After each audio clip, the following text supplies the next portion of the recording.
India Pak സംഘർഷമുണ്ടായ പശ്ചാത്തലത്തിൽ പ്രധാനമന്ത്രി നരേന്ദ്രമോദി സർവകക്ഷി യോഗം വിളിക്കണമെന്ന് കോൺഗ്രസ് ആവശ്യപ്പെട്ടു. പാർലമെന്റ് പ്രത്യേക സമ്മേളനം വിളിക്കണമെന്നും ആവശ്യപ്പെട്ടിട്ടുണ്ട്. അമേരിക്കൻ ഇടപെടൽ നിരവധി ചോദ്യങ്ങൾ ഉയർത്തുന്നുവെന്ന് കോൺഗ്രസ് ജനറൽ സെക്രട്ടറി ജയറാം രമേശ് പറഞ്ഞു. മൻമോഹൻ സിംഗ് പ്രധാനമന്ത്രിയായിരുന്നുവെങ്കിൽ അദ്ദേഹം സർവകക്ഷി യോഗം വിളിക്കുമായിരുന്നു എന്നും കപിൽ സിബൽ പ്രതികരിച്ചു.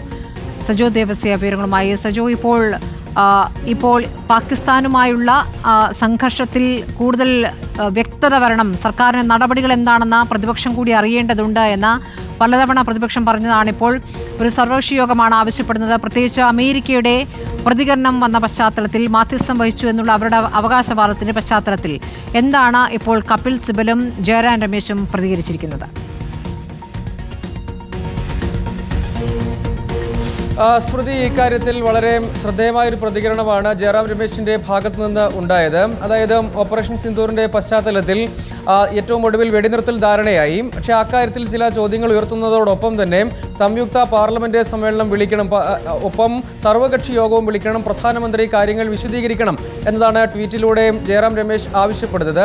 ഒപ്പം ഈ വെടിനിർത്തൽ ധാരണയിലേക്ക് പോയതിൽ ഒരു മൂന്നാം കക്ഷിയുടെ ഇടപെടൽ ഉണ്ടായിട്ടുണ്ട് എന്ന നിലയ്ക്ക് വന്നിരിക്കുന്നു. അത് എന്താണ് എന്ന് വിശദീകരിക്കണം. ഒപ്പം ഔദ്യോഗികമായ വെടിനിർത്തൽ പ്രഖ്യാപിക്കുന്നതിന് മുൻപ് അമേരിക്ക എങ്ങനെയാണ് പ്രഖ്യാപിച്ചത്, വെടിനിർത്തൽ ധാരണയായി എന്നത് പ്രഖ്യാപിച്ചത് എന്നതടക്കമുള്ള കാര്യങ്ങളിൽ ചോദ്യങ്ങൾ ഉയർത്തുകയാണ് ജയറാം രമേശ്.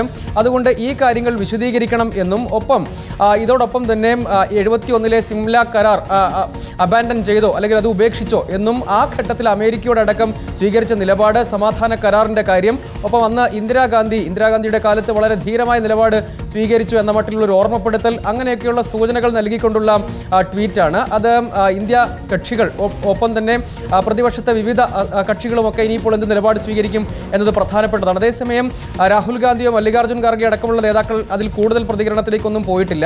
വെടിനിർത്തലിനെയും സമാധാനത്തെയും ഒക്കെ പിന്തുണയ്ക്കുമ്പോഴും ഒപ്പം ഓപ്പറേഷൻ സിന്ദൂറിനെയും സമ്പൂർണ്ണമായി പിന്തുണയ്ക്കുമ്പോൾ പോലും ഈ കാര്യങ്ങളിൽ നിലപാട് വ്യക്തമാക്കുകയാണ്. ശശി തരൂർ അടക്കമുള്ളവർ അതിൽ പക്ഷേ കുറച്ചുകൂടി വ്യത്യസ്തമായ ഒരു നിലപാടാണ് പറയുന്നത്. 71 സാഹചര്യമല്ല 2025 ഒപ്പം പഹൽഗാമിലെ തീവ്രവാദികളെ മുഴുവൻ അല്ലെങ്കിൽ അതിൽ പങ്കാളികളായ, ക്രൂരകൃത്യത്തിൽ പങ്കാളികളായ ആളുകളെ നിയമത്തിന് മുന്നിൽ കൊണ്ടുവരികയോ അല്ലെങ്കിൽ അവരെ കണ്ടെത്തുകയോ ഒക്കെ ചെയ്യേണ്ടതുണ്ട്. ആ നടപടികൾ തുടരും എന്ന് പ്രത്യാശിക്കുന്നതായി പറഞ്ഞു. ഒപ്പം സമാനമായ രീതിയിൽ ഈ കാര്യങ്ങൾ കുറെ കൂടി വ്യക്തതയോടുകൂടി വിശദീകരിക്കണം. അതായത് മൂന്നാം കക്ഷിയുടെ ഇടപെടലുണ്ടോ, ഒരു ബൈലാറ്ററൽ ചർച്ച മാത്രം നടക്കേണ്ടിയെടുത്ത് ഒരു മൂന്നാം കക്ഷിയെ ഇടപെടുത്തേണ്ടതില്ല എന്ന മുൻ നയം തിരുത്തിയോ തുടങ്ങിയ ചോദ്യങ്ങളാണ് പ്രധാനപ്പെട്ട ചില നേതാക്കൾ ഇപ്പോൾ ഉന്നയിച്ചിരിക്കുന്നത്. ഇതിനിപ്പോൾ കൂടുതൽ ശക്തമായി കോൺഗ്രസും ഇന്ത്യ സഖ്യവും പ്രതിപക്ഷ രാഷ്ട്രീയ പാർട്ടികൾ പൊതുവിലും എടുക്കുമോ എന്നതൊക്കെ കാത്തിരുന്ന് കാണേണ്ടതാണ്. പക്ഷേ ഇപ്പോഴത്തെ പശ്ചാത്തലത്തിൽ അവർ ഇങ്ങനെ ഒരു ചോദ്യം ഉന്നയിക്കുന്നു. പ്രധാനമായും സർവകക്ഷി യോഗവും വിളിച്ച് അല്ലെങ്കിൽ പാർലമെന്റ് സംയുക്ത സമ്മേളനം ചേർന്ന് പ്രധാനമന്ത്രി തന്നെ ആ കാര്യത്തിൽ വിശദീകരിക്കുന്ന വിധത്തിലേക്ക് കാര്യങ്ങൾ പോകണമെന്നൊരു ആവശ്യം ഉന്നയിക്കുന്നു. അതങ്ങനെ രാഷ്ട്രീയമായി തുടർന്നും ഉന്നയിക്കുമോ എന്നത് പ്രധാനപ്പെട്ടതാണ്. അതേസമയം